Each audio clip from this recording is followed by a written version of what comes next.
What's up, guys? And in today's video, I'm sure you can see based off of the thumbnail, we are going to be taking a look at this, the 2024 released Lego Technic Mercedes.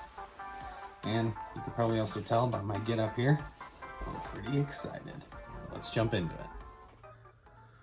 So as you can see, we're in a little bit of a different spot today, but this has a little bit of better lighting, and it's a little bit easier to display the car. So I'm going to put it here, and I'm going to show it off like so. So like I mentioned, this is the 2024 release from Lego. The car is actually from the 2023 race season, and it is the Lego Mercedes AMG Petronas F1 W14 race car. I'm just going to jump right into the specs of it all, the information. It is set number 42171. There are 1,642 pieces, and it retails for $219.99. And if you watched my previous video, which was the review of the McLaren Technic set, that one retailed for $199.99. And just for a little bit of comparison, obviously that's $20 more than the 2022 McLaren set. $200 in 2022 is worth roughly $213 in today's money. So the cost of inflation mostly justifies the price difference, just based off of that alone. This is an 18 plus set, and it comes in the all black box. Don't have the box anymore, but it did come in the all black box. It does, however, come with this updated white style instruction book. So previous books across a lot of the different licenses were black, and then the pages themselves looked a little bit different, but yeah, we now have the white. So yeah, not a big deal. Just something to note. So looking at the features of the car, very similarly to the McLaren, it has the suspension. It has the steering, so the wheels turn, and then your wheels turn based on the steering wheel, just like before. But something new with this one, and you guys will have to let me know what you think, because I'm sort of torn on it. As you can see right here, there's this little dial, and the dial actually, or I guess you could call it like a cogwheel. The cogwheel turns the wheels. If you turn this cogwheel, the wheels will turn left and right. I'm not a huge fan of them putting that there, just because it sort of takes away from the overall look of the car. Obviously, in the real world, the cars don't have those odd-looking cogwheels on the top. They did a decent job, you know, hiding it there, and it's not a huge cogwheel, but still, I mean, having it there at all is just, I don't know. Let me know what you guys think. It's not a deal breaker, but I don't love it. And especially because this is an 18 plus set, in my mind, Lego branding this as an 18 plus set means adults are going to be buying it, right? Adults are going to be displaying it. Adults aren't necessarily going to be looking for a play feature or a functional feature like that. So why would you compromise the integrity or the realism of the set and add something like that? So again, not a huge deal, but something worth note for sure. Again, with similarities to the McLaren set that we saw, this one does have moving pistons as well. It's a V6 engine. However, if you recall, the pistons were visible on the McLaren set, and as you can see, they are underneath this panel here. I will be talking about this panel later, but it just comes off like so, and there's the pistons. So they do move similarly to how the McLaren. So when the wheels move, those guys move. And you can actually see more cog wheel Technic movement in there this time around. But yeah, there they go. Firing pistons. Okay, so yeah, then this guy just sits right back on there. Yeah, we're gonna circle back to that because I seriously dislike that. And then the final little function included is the opening and closing of the rear wing, which I thought was kind of cool. So like to enable the drag reduction system, similarly to the real life cars, the rear wing will open and thus giving the car a little bit more speed down the track. So yep, rear wing opens and closes, or opens and closes. Yeah, pretty cool feature. These dimensions are almost, if not exactly identical to the McLaren. 5 inches high. I want to say it's got to be just a hair taller with that silly little cogwheel, but not by much. So over 5 inches high, 25 inches long, and 10 inches wide. I believe that's exactly the same as the McLaren. The only difference really is your little cogwheel there. It gives you a tiny little bit more height. And then let's move on to the pros and cons of the set. So the pros, thus far in my opinion, new design comparison to the McLaren. And like the real cars, they're not all the same. So there are build techniques in this set that we don't see in the McLaren set that I do like, and some things that I don't like. So we'll kind of get into that. But I do appreciate that it's not just a copy paste with different colorway and different stickers. There are actually build differences and like side skirt differences, side panel differences, a plethora of things. I mean, the halo on the top here is different. There's just a handful of differences that I do appreciate that the builders or designers put in place.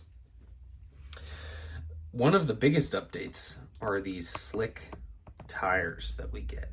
So we get 4 slick tires, and they are very smooth and very slick.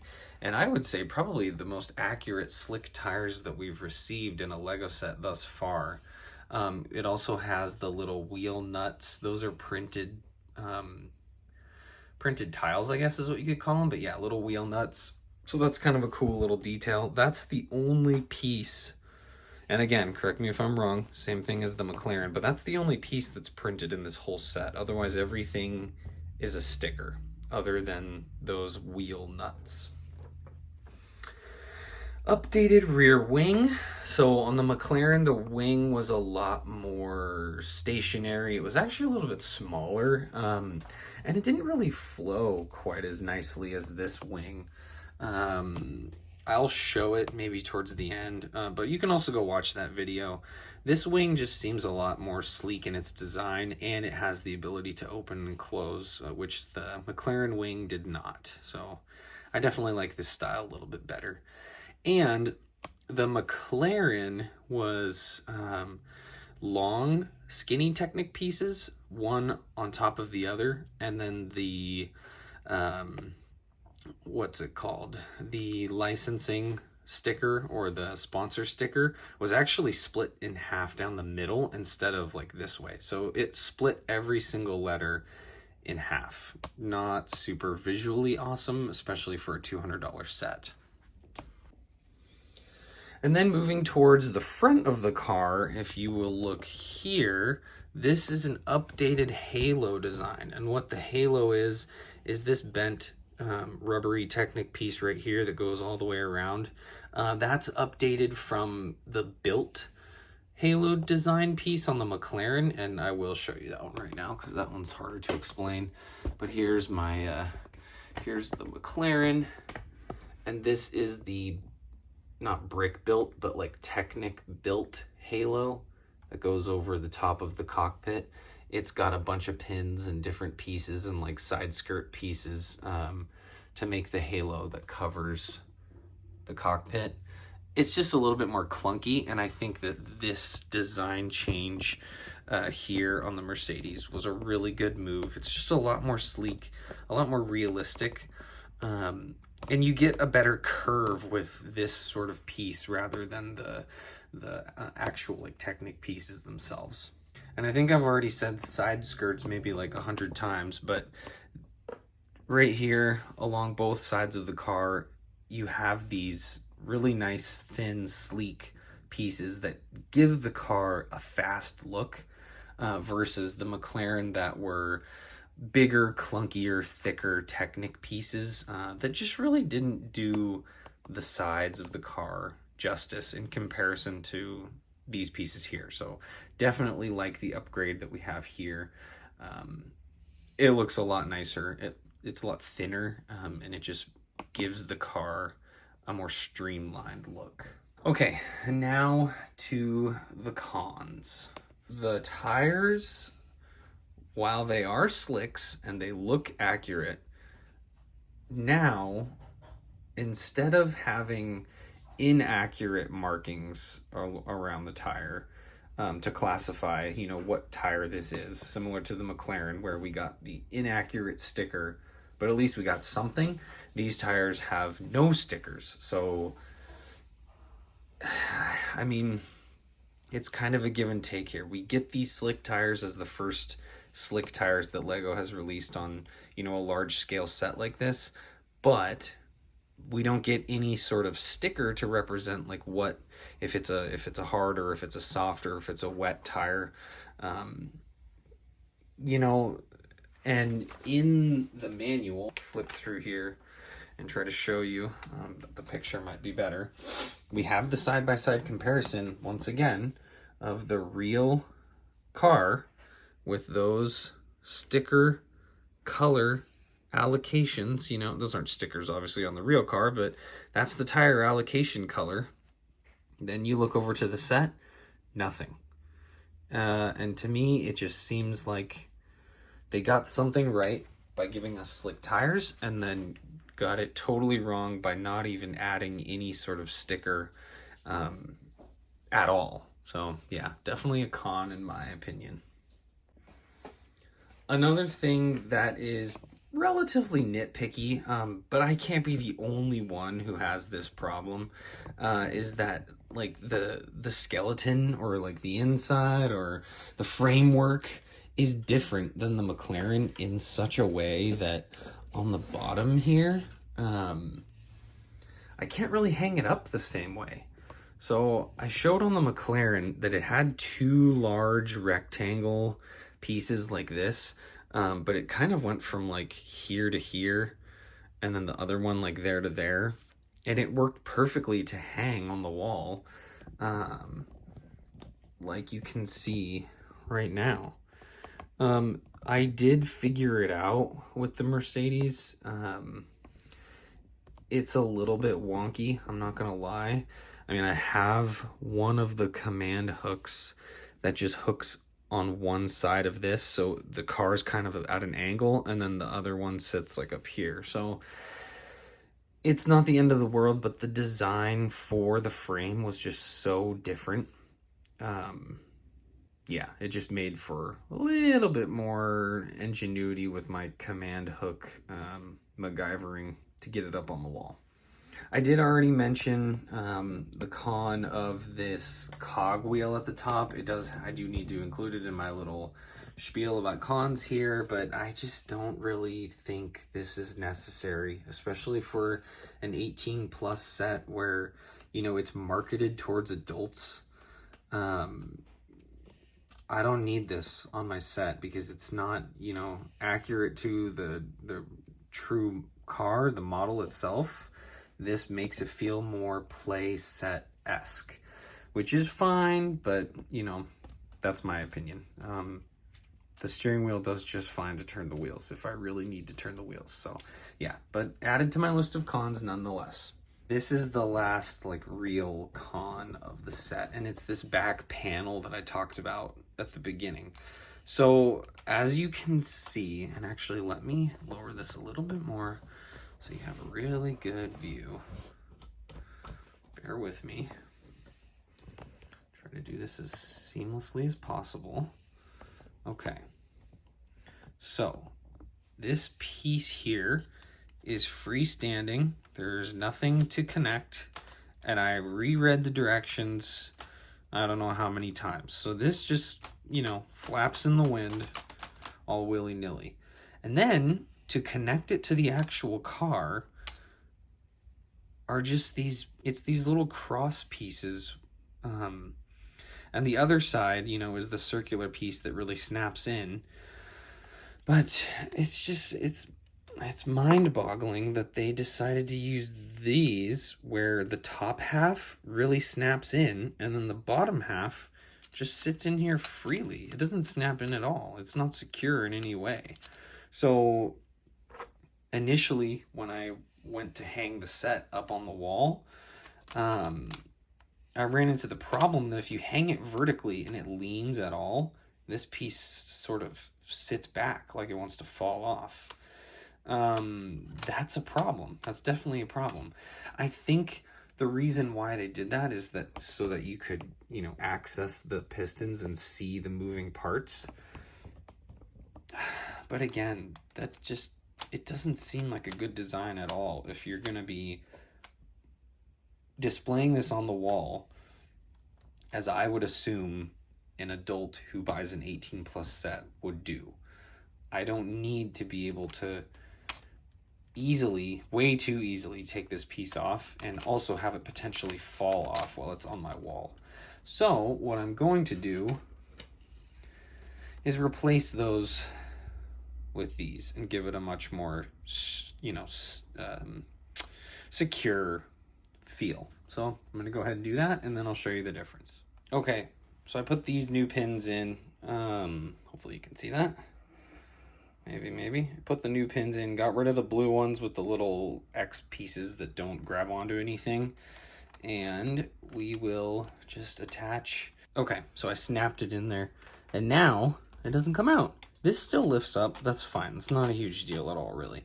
But this part, I can pick it up, you know, and it's not gonna fall off. I have no idea why they decided to do that. It is a really weird decision in my opinion. That's the last thing on my official con list for the set. A little one-off situation is that fresh out of the box, I was missing a piece.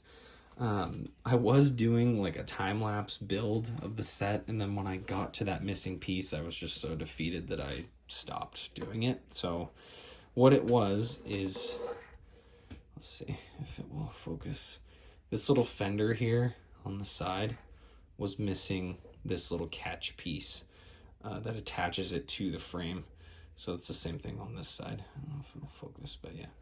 Just a really odd piece to be missing for such a weird little part. But yeah, that was missing. I had to email Lego. I feel like they know me on like a first name basis at this point with how many times I've emailed them for things. But again, they're super helpful, and they always make it right in the end. So yeah, that's where we're at. I think that the set is fantastic. It's a great representation. It looks really beautiful. And I'll show you up against the McLaren here. Okay, so I'm going to show you the Mercedes up on the wall. And it's a tricky little process, but there we go. Slot that in just right. As you can see, I'll get you like straight on with it. It's a little curved. It's a little bit bent over just because of that weird framework underneath where it doesn't hang as straight as the McLaren does, and that's fine. I mean, it's just walking by or appreciating it, it looks fine. If you really are nitpicky, then you're like, okay, that thing is crooked, but oh well. It looks really nice. I think these sets are beautiful. They look awesome up on the wall. I definitely highly recommend it if you can afford it. And yeah, let me know what you guys think. Which one do you like better? Do you like the McLaren or the Mercedes? Yeah. I like the Mercedes. I'm a Lewis fan, so I like the Mercedes better. Yeah, let me know what you guys think. Don't forget to like, comment, and subscribe, and I will catch you in the next video. Bye, guys.